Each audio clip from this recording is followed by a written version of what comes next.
Winter is just around the corner, and while many of us may be pulling out our cozy blankets and warm drinks, some of our succulents and cacti are entering their own version of hibernation.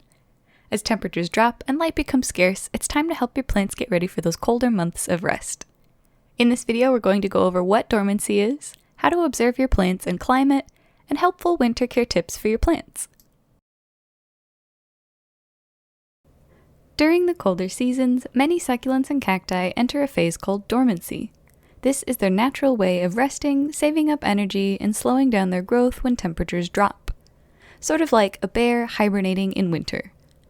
Dormancy is essential for many types of cacti and succulents to stay healthy and avoid growing stretched out or etiolated from trying too hard to grow in low light.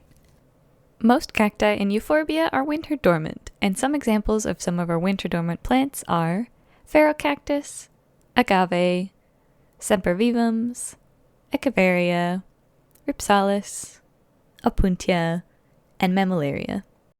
Not all succulents go dormant in the winter, however. Some prefer the cooler weather and will go dormant in the summer, such as aloes, aeoniums, crassula, haworthia, kalanchoe, pachyphytum, and graptosedum.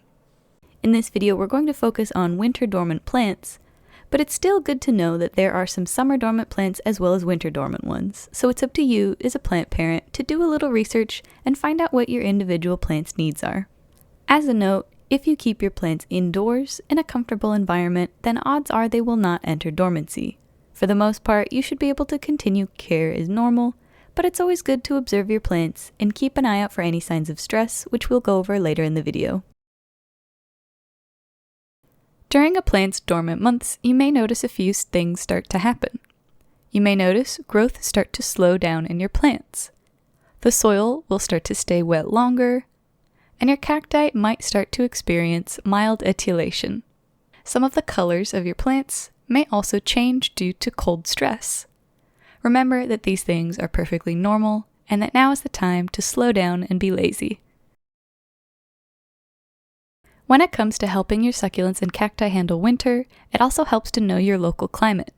Succulents in warm zones have it easy, while those in cooler climates need a bit more TLC when the temperatures drop. If you're keeping your plants indoors, then they will most likely be fine and not need any special care. But if you have succulents or cacti outdoors or on a patio, then you'll need to keep an eye out on the temperature. Most succulents and cacti won't want to spend extended time in temperatures lower than 40 degrees Fahrenheit and will start to experience more serious issues in temperatures lower than 32 degrees Fahrenheit.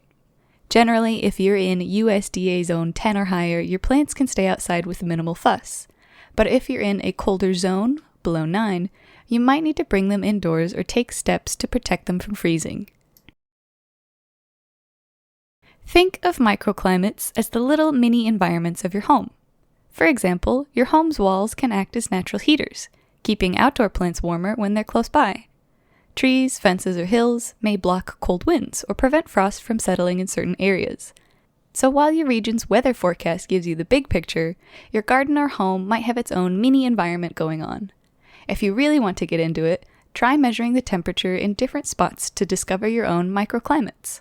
You might find a little nook that stays warmer all winter, or a sunny corner that keeps plants cozy longer.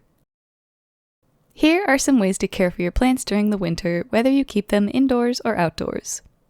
In general, you will want to water your succulents much less frequently in the fall and winter. Succulents and cacti generally thrive with infrequent heavy soaks, but without the long sunny days and warmer temperatures, our plants need much less hydration. Make sure to test the soil before you water your plants to see that it is completely dry before doing any watering during this time, and let it completely dry out again.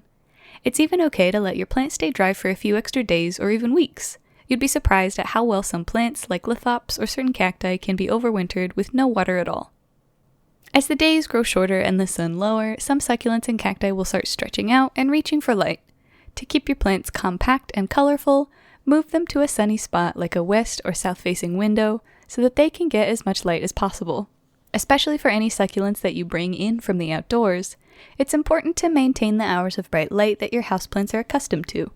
If you notice your plants are still stretching, you may want to consider using an artificial light source such as LED grow lights. While some plants can handle a little chill, most succulents and cacti do not love freezing temperatures. As a general guideline, if your climate regularly sinks to about 40 degrees Fahrenheit, start thinking about bringing your plants to a covered area or indoors.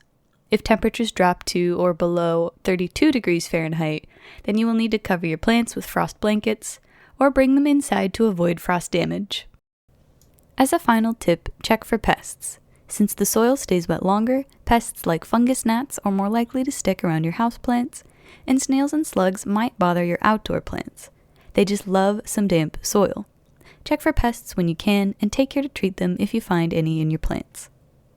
In summary, preparing your succulents and cacti for winter dormancy is all about embracing a more hands-off approach. By reducing watering, maximizing light exposure, and protecting against frost, you'll support your plants through their natural resting phase. Keep an eye on your local climate, bring it indoors if you need to, and know which plants are summer dormant and winter dormant. As always, please feel free to reach out with any comments or questions, and subscribe to our channel for more informational videos.